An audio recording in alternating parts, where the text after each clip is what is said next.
how strong would you say your belief is in that splitting of the moon? 100.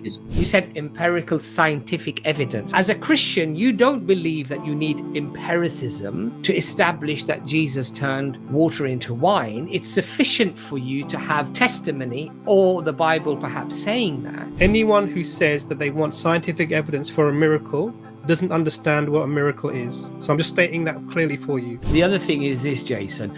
Is there scientific evidence that you have any good arguments at all? Yeah? You're going red. What's going on? So on the issue of the splitting of the moon, how, honestly, on a scale of 1 to 10, how strong would you say your belief is in that splitting of the moon? 100. Is 100. So what can we flesh out? Because you mentioned the splitting of the moon. Can we flesh out the evidence of the splitting of the moon? Specifics. The evidence. Could you define before we do that? Because this is a to be honest with you, my view. My apologies.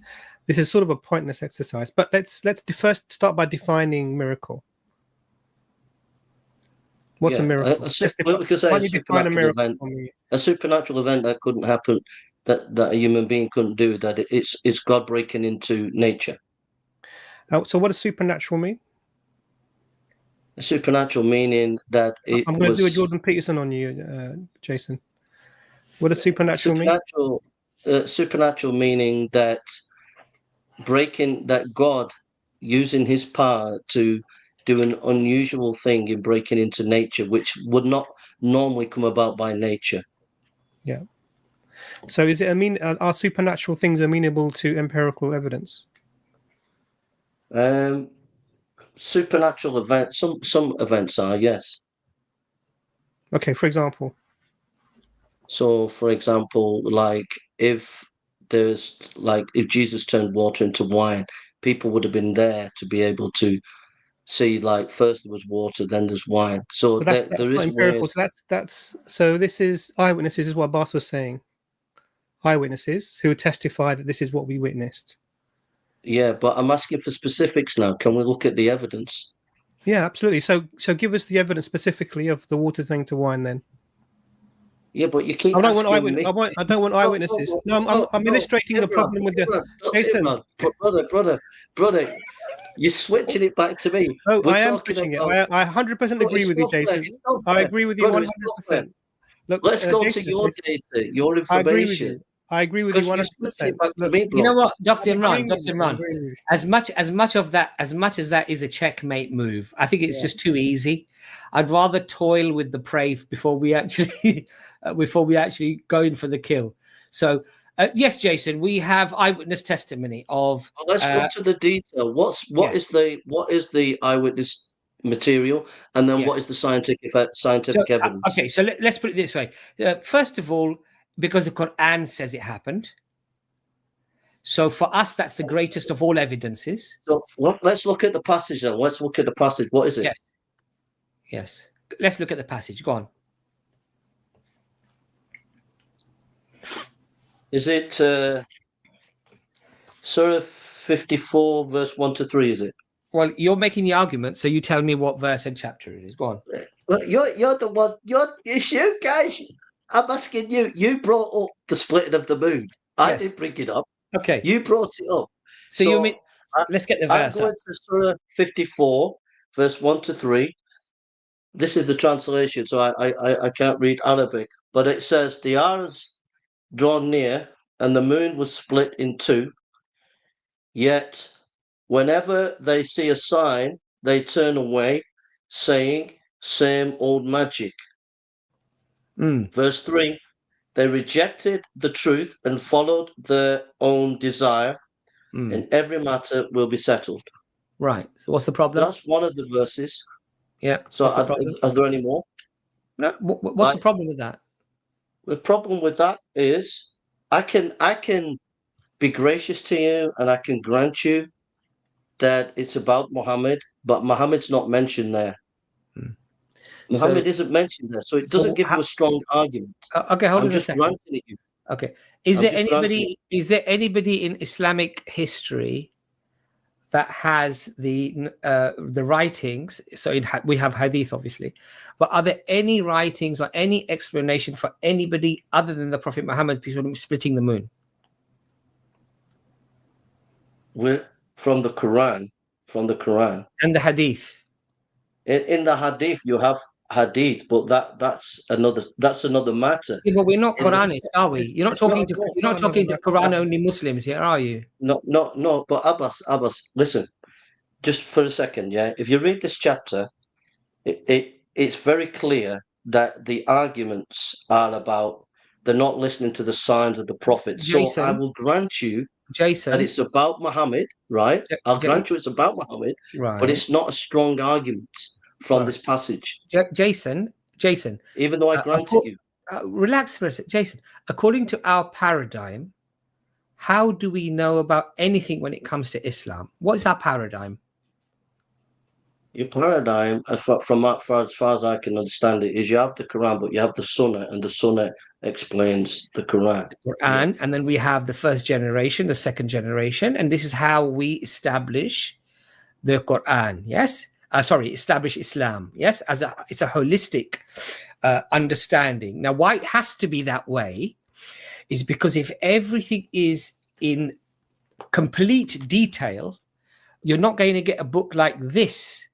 You're going to get an entire library, which will be the Quran, which then makes it difficult for people to memorize, people to learn, and for people to even get through. So this is why we have volumes upon volumes of hadith literature, okay, that give very, very large explanations, sometimes to just one verse.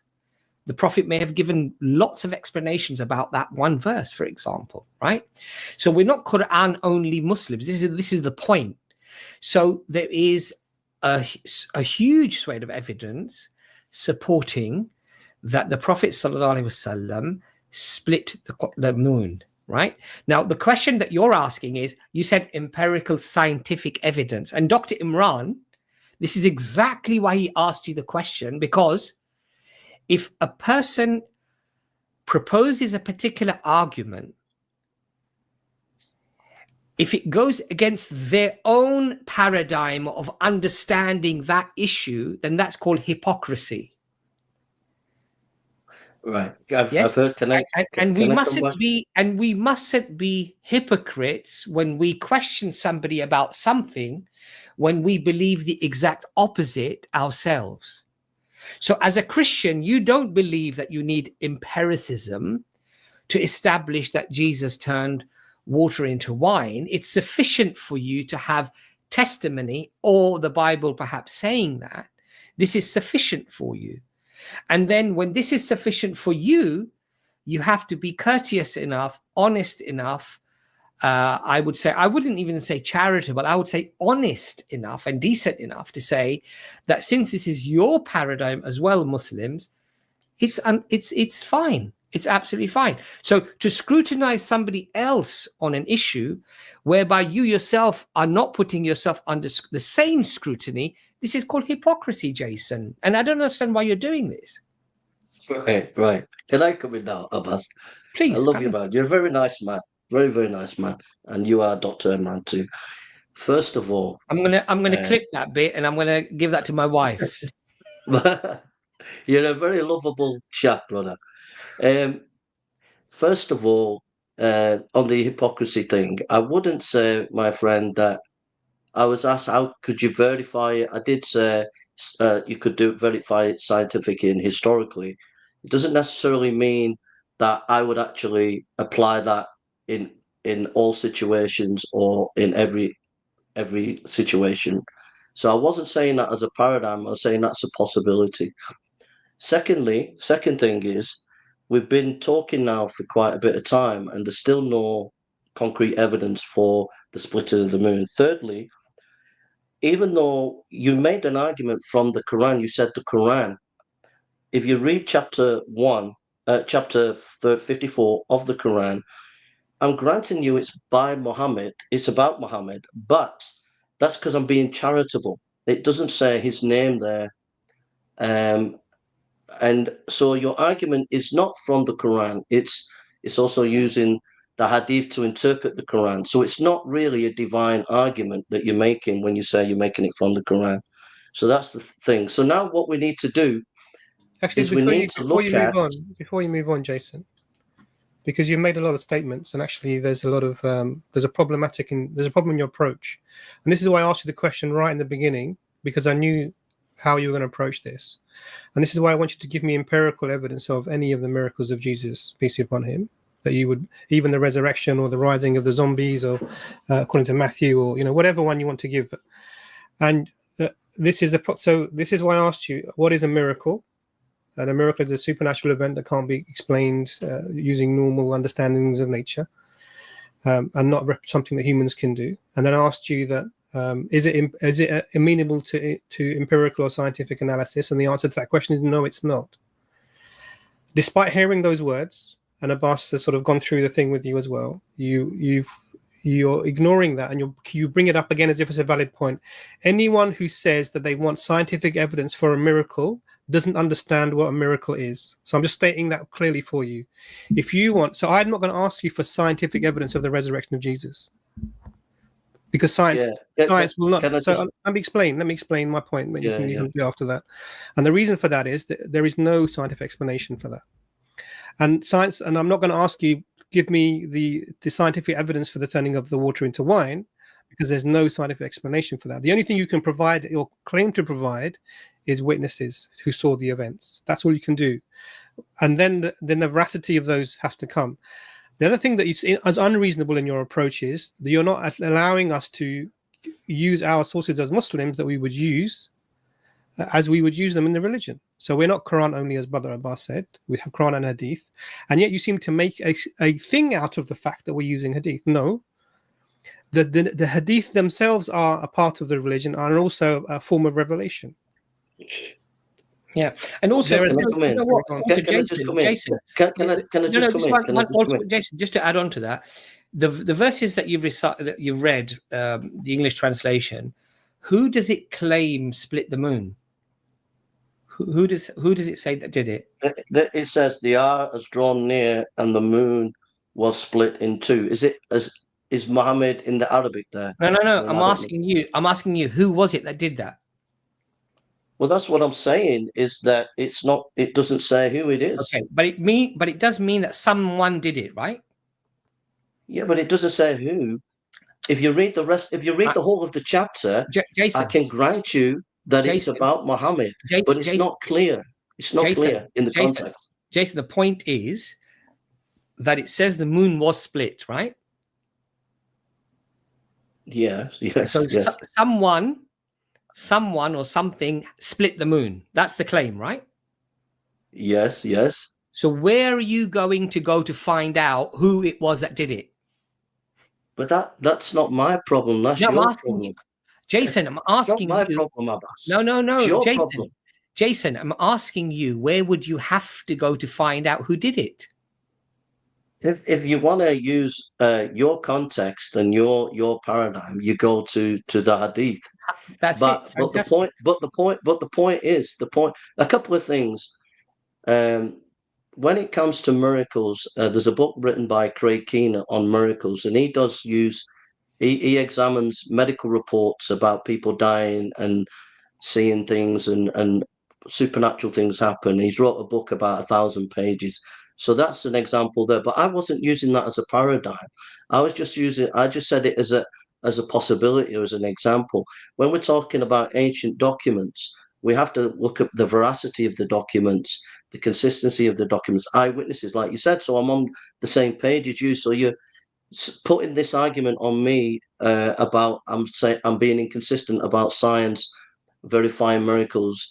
I'm not, because I'm not saying that is. So do you think that veracity of documents is important? Yeah, but so can I just finish, please? So I'm just asking you for evidence, and we've been going now. I don't know how long we've been going for, but you have not given any solid evidence at all. What evidence?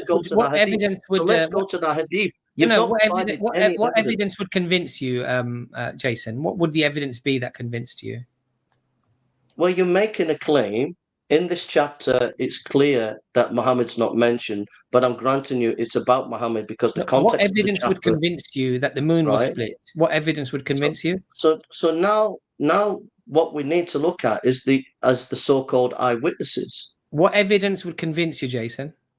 So let's look at the eyewitnesses. What evidence would convince you? Well, I'm asking you to provide the eyewitnesses. No, I'm asking you what evidence would convince you. What is it that you want to see that would convince you that the moon was split by the Prophet Muhammad? I'm asking now because in the Quran it doesn't prove your point. All right, let me just ask you a different question then, because you can't answer that one. What would be the reason? Show me the eyewitnesses. What would be the reason? Show me the eyewitnesses. Oh, okay. When you say "show me the eyewitnesses," what do you mean? Show me. Tell me exactly what you mean by "show me the eyewitnesses." You started by making a claim that you said, "Show me the eyewitnesses." I'm asking, Jason. You made the claim, so you've got to provide the evidence, bro. Jason, you said to me, "Show me the eyewitnesses." I want to ask you, what do you mean? Do you want me to show you a photograph of them? What do you want me to show you? Show me from your paradigm. Show me your hadith. It's right in front of you on the screen. It's on the screen. So that's your evidence. It's been on the screen for the last 20 minutes while you were talking.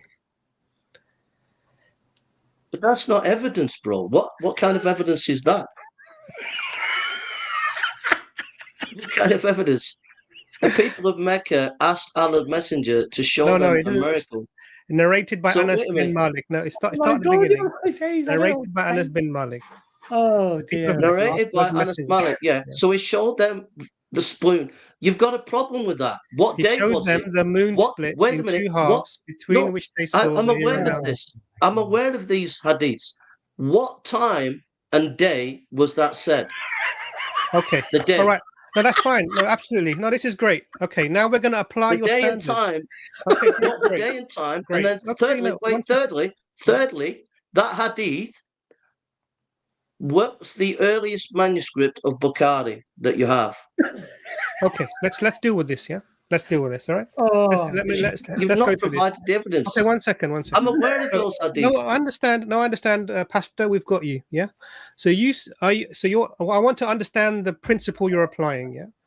So when an eyewitness says something, yeah, if it's recorded somewhere, you need to know date and time, yes? It's a pretty big claim that the moon was split. You need date and time, Jason? I'm asking you a question.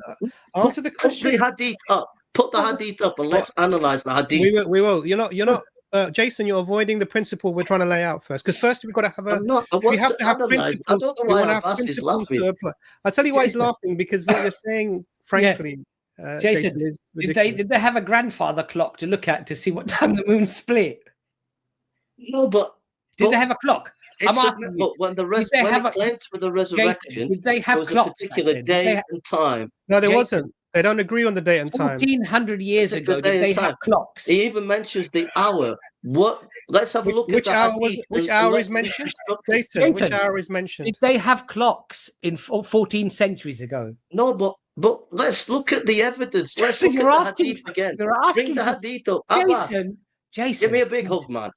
Show me the hadith now. Jason, you've got one hadith. Jason, maybe you've got 2, 3, Jason. But let's look at them. There's no background information. And the text. When was Jason, the text? I'm going to mute you if you don't. You're not engaging. You're not engaging. I'm going to engage with you now, right? I'm just about to engage with you, right? Okay. I'm about to engage with you at 9 p.m. and 11 minutes. 11 minutes past 9 p.m. British UK GMT time, right? You said what was the time? So I'm asking you, did they have clocks back then? I'm asking you, bro. I'm asking you to give me the evidence. Why do you keep asking me questions? Did they have clocks back then, Jason? It's a simple question. You're giving a mass right. That text there is not evidence. Jason, the reason why it's not evidence. Clocks? Jason, let me explain why this is not evidence. It's too vague. Just ask him. The hadith is too vague. It's too vague. It's based on one man's testimony, and it's vague. There's no detail. There's no information there. Okay, and it's based on Bukhari. And Bukhari, when was your first manuscript of Bukhari? Okay, so it's a late Jason, manuscript. I've just Googled it, Jason. Clocks were invented around 1275. So it appeared in Europe in the Middle Ages around 1275. Yes. How many years after the Prophet Muhammad, peace be on him, was that? The point about is 500 or 600 years after. Afternoon. They could have said morning. Yeah. They could have said darkness, dark nighttime. They could the have moon would come up in the morning or in the afternoon. Is that what you're saying? I just want to understand. Yeah, so why is there no detail? There's no detail. Let's go to the hadith. Bring it up and let's examine it. I want you to clarify, Jason. Because it's not. Why are you frightened of your own evidence? Jason, let's look at it. Do me a favor, Jason. It's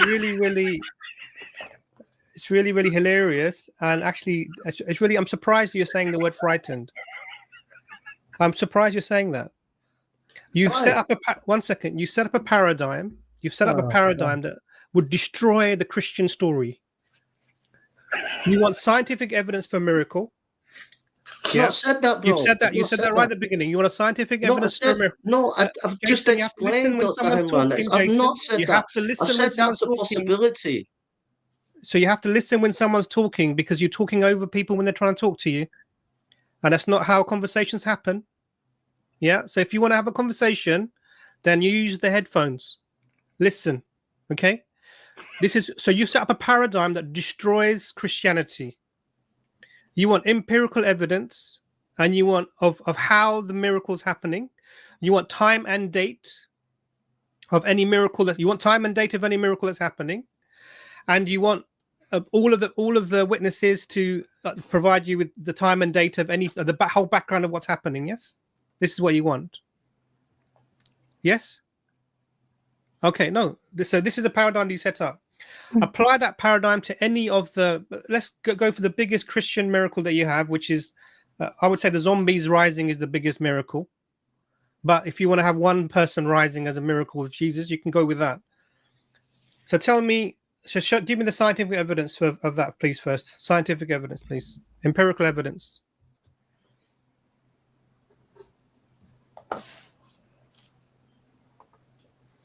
Come on, Jason. Well, first of all, you're shaking a little bit, guys. Who, me? You are shaking. Yeah. No. We're really, you know what? You know why that is, Jason. We're shaking with laughter. No, you're absolutely right. We're shaking in our boots and our chairs. You know why? Because your arguments are so strong. I've never made a claim about scientific evidence. I mentioned about the wine as a possibility you said empirical. Of that day. You said empirical. 1 second. You said empirical evidence, scientific evidence. That's what you said. In fact, you even said there was a book. You even said there was a book written about people dying, and it was examined. And you're talking about evidence from there, but you said that was not your paradigm. You changed your story afterwards. Yeah. So you've got to decide. You've got to decide what a witness is. You have to decide what a witness is. Is a witness to an event only going to be valid with time and date? Is a witness to an event only going to be valid with time and date? If that's the case, then there is a disagreement amongst the witnesses about the time of the crucifixion, of how many hours it was. In fact, which of the Jesuses it was that was on the cross. Apparently. So you would admit. So from your evidence, guys, you would admit there was no splitting of the moon there, from what I'm gathering. You're not even listening to what anyone's saying to you. Jason, it's been wonderful. You've got headphones. Jason, you've got headphones. Jason, you're not taking the challenge. Jason, you're just pushing it back on. I've just muted Jason, Doctor. Jason, you've got headphones the size of melons. I mean, I don't know how old they are, but they're not doing the job. Yeah, you've got these massive speakers on your ears, but you're not hearing anything, Jason. What's going on? But you know what, Jason? One thing we are guaranteed when you come on is that we have a really good laugh. And laughing is good because it releases all these feel-good chemicals. So we all go away feeling happy, you see. So that on that basis, you are definitely a treasure to have. Yes. When it comes to logical or rational arguments, obviously that is something completely not the case. But you do give us a good laugh, Jason. Well, I love you guys. Shall we leave it there, Jason? Shall we leave Yeah, there? I love you guys. You're very nice people, and I think you've misunderstanding and misquoting me, but we'll leave it at that. I don't think you provided solid evidence at the moment. You know what it for is, explaining it. Jason. The I only way agree we you can don't win an need to. argument, no, but you know what I it is, really Jason. The appreciate only way I we can agree you win an don't. argument with you is by misquoting you and misrepresenting you, because otherwise, Jason, your arguments are so intellectually superior. We just find it And difficult. if you Really, want to go with you. science, there's no scientific evidence for the splitting of the moon. NASA has stated that unequivocally. Yeah, there's no scientific evidence for the resurrection of Jesus. I know, It's all but over, there's no Jason. sign of It's the all splitting of over. the moon. There is a It's split. all It's over. 300 miles long. It's not all around There's the moon. no Well, nobody's evidence. claiming that is necessarily the split. And the other thing is this, Jason: is there scientific evidence that you have any good arguments at all? Yeah, you're going red. What's going on? What's going on, Jason? You literally turned like a beetroot. Jason, you've gone so red, it's unbelievable. Is there any scientific evidence that you've got a brain, Jason? Sorry, I bet your missus disagrees. Sorry. Yes. No, but oh, sorry, bro. It's just I'm sorry. Listen, sorry, guys. You're lovely guys. Yeah. You are honestly. I'm not just saying it for you. Intellectual. You are, and I believe it. You're really intellectual, honestly. Even though I'm laughing, I believe you're intellectual. But there's no evidence for the splitting on the moon. All right, You know, Jason. so All I right, love you Jason. guys. You're always welcome to come back and give us a good old chuckle again. But Right. yeah. God bless you guys. Take care, yeah. God guide you, Jason. See you later. Too, guys. Go on. What was that, Jason, before you go? I apologize for laughing. I have no idea why I started laughing. We should laugh. We should have a good old laugh. There's nothing wrong, especially when the arguments are put forward in the way that you've put them. We have to laugh. We have to. That's the only way not to lose your mind, is to have a good old laugh, Jason. Anyway, Jason, look, we'll have you on again. Thanks for the entertainment. We love it. Bye. You know, in the old days, the kings would bring on the jester. You know, he'd have these funny hats on and he'd dance around. He would just entertain the crowd, you know. I find that Jason does that for the stream, and that I'm very grateful to him.